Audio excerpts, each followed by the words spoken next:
नमस्कार, म सुजन पौडेल। आज म प्री प्राइमेरी लेभलमा अध्ययनरत भाइ बहिनीहरूको लागि प्रयोग हुने ड्युल पर्पज मटेरियल बनाउन गइरहेको छु। अ, यो मटेरियल हो अटेन्डेन्स बोर्ड कम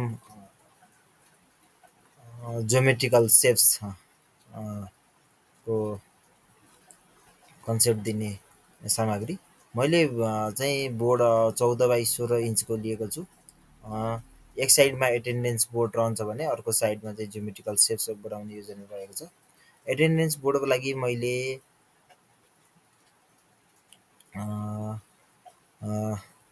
चार्ट पेपर टाँसेर एक साइडमा जुन चाहिँ 14 बाइ 16 इन्चकै हुन्छ र त्यसको चाहिँ तलमाथि 2-2 इन्च छोडेर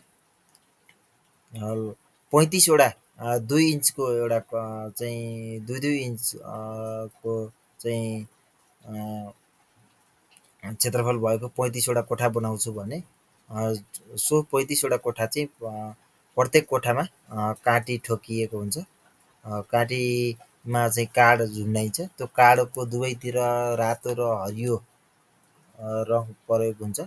रातोले विद्यार्थीको अनुपस्थिति जनाउँछ भने हरियोले विद्यार्थीको उपस्थिति जनाउँछ। भने बोर्डको अर्को भागमा चाहिँ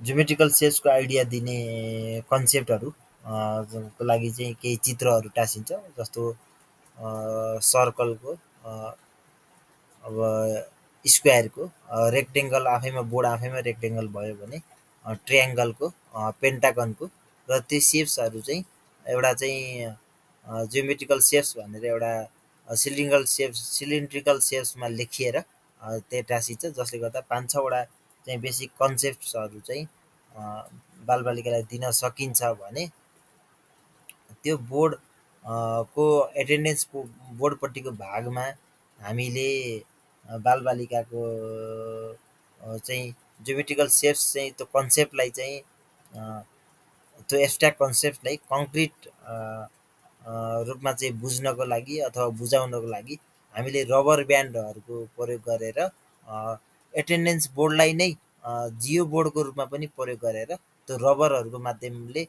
विभिन्न सेप्सहरू चाहिँ त्यो एटेन्डेन्स बोर्डको किल्लामा चाहिँ बनाउन सकिने हुँदाखेरि यो मटेरियल प्री प्राइमेरी भाइ बहिनीहरूको लागि एकदमै धेरै महत्त्वपूर्ण रहेको चाहिँ मैले बुझेको छु। जसले एटेन्डेन्स बोर्ड आफैले विद्यार्थीलाई विद्यालयमा कक्षा कोठामा नियमित हुन प्रेरित गर्छ भने विद्यार्थीको चाहिँ बिहेभियरल डेभलपमेन्ट जस्तो चाहिँ कक्षा कोठामा पस्दाखेरि विद्यार्थीहरू लाइनमा जाने अनि आफ्नो हाजिर आफै गर्ने र विद्यालय छुट्टी भइसकेपछि घर जाँदा पनि फेरि त्यो कार्डलाई एक्जिट, त्यो जुन रातोले अनुपस्थिति जनाउँछ त्यसले चाहिँ रातोतिर फर्काएर चाहिँ विद्यार्थीहरू बाहिर घर जाने गर्ने र जुन चाहिँ अर्को दिन विद्यार्थी जुन फेरि चाहिँ कक्षा कोठामा छिर्छन् त्यतिखेर चाहिँ फेरि त्यो कार्डलाई चाहिँ फेरि हरियो यानि कि प्रेजेन्ट बनाउन चाहिँ विद्यार्थीले सक्छन् र जो विद्यार्थी अनुपस्थित रहन्छ त्यो विद्यार्थीले चाहिँ कार्ड उसको रातोतिरै फर्किन्छ। जसले गर्दा यसले चाहिँ शिक्षक आफैको पनि एउटा चाहिँ समयको चाहिँ बचत गर्ने हुँदाखेरि जसले चाहिँ बिहानै त्यो पेपर वर्कमा चाहिँ हाजिर गरिराख्न नपर्ने र अहिले विद्यार्थीहरूलाई विद्यालयमा जुन चाहिँ नियमित आउने अभ्यास अझै छैन। यसले चाहिँ विद्यार्थीहरू नियमित आउन पनि प्रेरित गर्ने हुँदा यो चाहिँ मैले त्यो कन्सेप्टले गर्दाखेरि यो चाहिँ बोर्ड बनाएँ। र मैले अहिले जुन चाहिँ हाम्रो देश नेपालको पूर्व भागमा चाहिँ अवस्थित ताप्लेजुङ जिल्लामा चाहिँ काम गरिरहेको छु। सो ठाउँमा केही विद्यालयहरूमा सानो भाइ बहिनीहरूको चाहिँ अलि बढी अनियमित तथा विद्यालयमा उपस्थिति चाहिँ न्यून रहेको हुँदाखेरि मैले त्यो समस्यालाई समाधान गरेर पनि मैले यो बोर्ड चाहिँ बनाउन प्रेरित गरेँ, बनाएँ। कस्तो लाग्यो तपाईँहरूलाई? सल्लाह सुझाव दिनुहोला। हस्, धन्यवाद।